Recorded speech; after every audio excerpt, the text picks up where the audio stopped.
And Mr. Basabe, did you get those proposed instructions? So, Your Honor, I'm a little confused because I remember mentioning that we had an outdated order, and the last time we spoke, I had requested if we could get an updated scheduling order.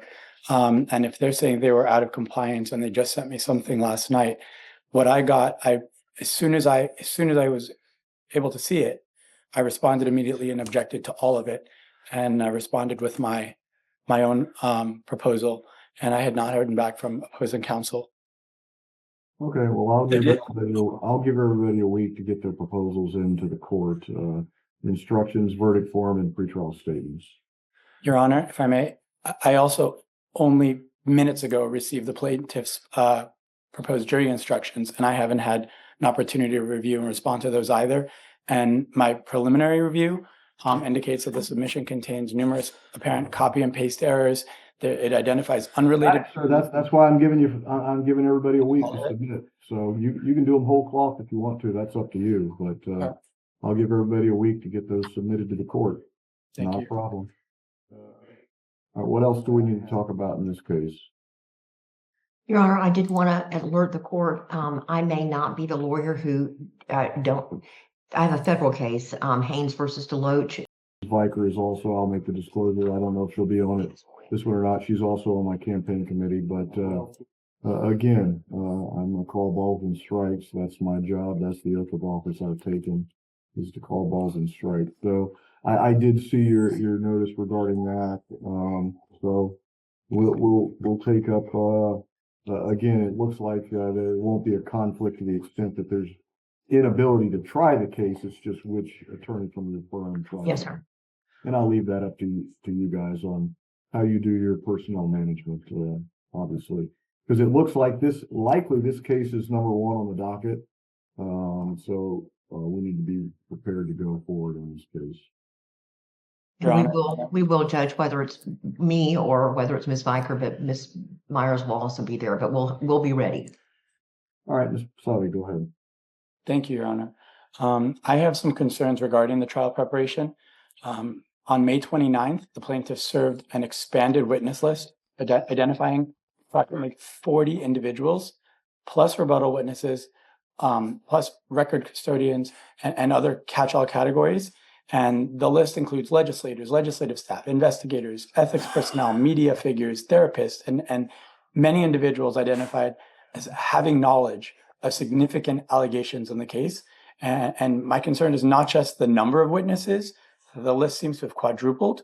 My concern is the ability to fairly prepare. At the time that these disclosures were served, I was actively participating in legislative duties. We had the budget session, followed immediately by the property tax session this week. And before that, I had the regular session plus those committee responsibilities. And I'm not raising that as an excuse. I'm raising it because the timing matters when I need to evaluate whether a party has had, whether I've had, I've got a suggestion. I'll work with Mr. Basabe, and if there's anyone that he objects to, we'll go through, and I will work with him between now and 7 days from now and try to eliminate a lot of the witnesses, if not most of them, that he has an objection to. I'm sorry, Your Honor. I would just like to continue if I may. Because I immediately contacted plaintiffs. So that's a completely different energy that I'm receiving now. I seek clarification regarding which witnesses they actually intend to call, which one possess any firsthand knowledge, which witnesses have been deposed, which witnesses may ultimately never be called. And I did not get the same type of clarification or reasonable participation. And then I'm not. Hold on. Which ones have been deposed? You know which ones have been deposed. You would have been noticed for a deposition, so you know who has and hasn't. They're not required to depose anybody if they want to put them on the stand and have them testify. So, I mean, you know who's been deposed and who hasn't. Correct, Your Honor. And respectfully, the list has quadrupled, and I'm raising concern of the possibility of an unfair surprise or some sort of trial by ambush. For example, the plaintiffs are now stating that they intend to present deposition testimony from the California witness that they're identifying as initials TS. And I'd respectfully request clarification regarding when that deposition occurred, because I was not noticed. I did not have an opportunity to participate. If they want to claim that prior counsel did, I need representation of that because I have no evidence of that. And if they intend to present that testimony at trial, I should also note that when I requested from them, they told me that they could not provide it because this person was 100 miles away. And I don't understand why the geographic distance alone created any issue when they've conducted a few others that are 100 miles away. So I just appreciate clarification on that as well. Deposition testimony if somebody's greater than 100 miles is different than trial testimony and whether the court can compel them or not.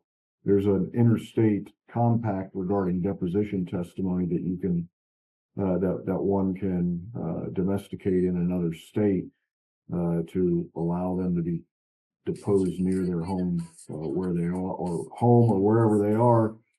There's a different matter in compelling them to travel across state lines to testify at a trial, given that this is not a criminal trial. Again, all of these concerns, I'll let the parties file the appropriate motions, but okay, I've got it. But understand that there are some witness issues possible. But if I may, Your Honor, I fully understood that. It's just that when I had asked if there was a deposition, I was not even if it was via Zoom, if they did take that deposition, I was not notified and I was not represented there, nor given time to, first of all, I don't even know who this person is. And secondly, they have not made any information of this available for me to depose this person, especially if there's distance efforts. So I just wanted to, put that concern on the record. And I'll work again with Mr. Basabe. I can talk to him today, late this afternoon. I can talk to him tomorrow, and we can try to work through some of these issues. I will gladly do that. These are contemporaneous objections that could be dealt with quickly at pretrial stage. So the day of the jury selection or otherwise. And if somebody wants to put in a deposition and there wasn't proper notice given, that doesn't sound like that would take more than about 5 minutes to resolve. So we can take care of those pretrial. Your Honor, I don't know how possibly with 40 witnesses and 30 days upcoming, even if I were to stop everything I was doing personally, professionally, with an upcoming potential next legislative session on the way, to depose these people. I mean, it took us 3 years to depose the handful that we have deposed. All right, understood. I'll allow the parties to file any motions they need. I'll feel are proper. But court's all knows I've got the landscape. I don't have anything before me that I need to rule on at this point. So I do understand the concerns and we'll address them in due course. All right. Anything else? Your Honor, the plaintiffs. I just had a question, Your Honor. There's an exhibit list that was submitted that I have objections to. Should I just file that, or would you like to hear them? You'll need to file whatever motions you feel are proper as far as exhibits that you don't think they should come in. If you want to file motions in limine that we deal with in advance, that so be it. Otherwise, if you have an objection, you may want to just do a contemporaneous objection at trial. I can't give you trial strategy advice or pre-ruling at this point on admissibility. That's what they think they can get in or are going to put in. Maybe they can, maybe they can't. I don't know. I don't know if they can lay the foundation. I don't know if it's proper. I don't know if there's a 403 objection. I don't know if there's a 404 objection. I don't know any of this. So again, those will be dealt with either properly filed motions in limine or contemporaneous objection at the time they offer it at trial. I understand, Your Honor.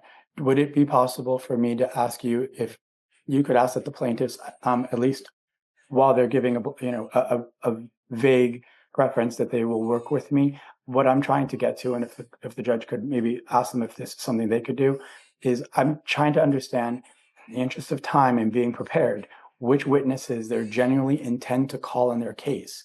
We covered that. Miss Mattox said she'd work with you on that. Okay. I'll do my best with Miss Mattox, Your Honor.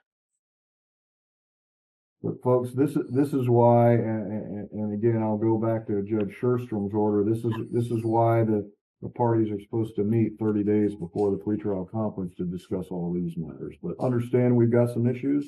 We'll take them up in due course, whatever motions get filed, or we'll deal with contemporaneous objections at trial. With that, I think the next time we get together, absent something else set with the court, is July 10th.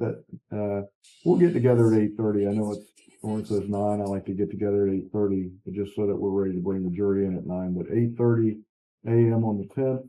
I'm not exactly sure the courtroom. Marcy will let everybody know closer to time. Civil gets second fiddle to felony, so we'll see who's in what courtrooms in felony before we get assigned our courtroom. But we'll see everybody July 10th. Thank you, Your Honor. Honor.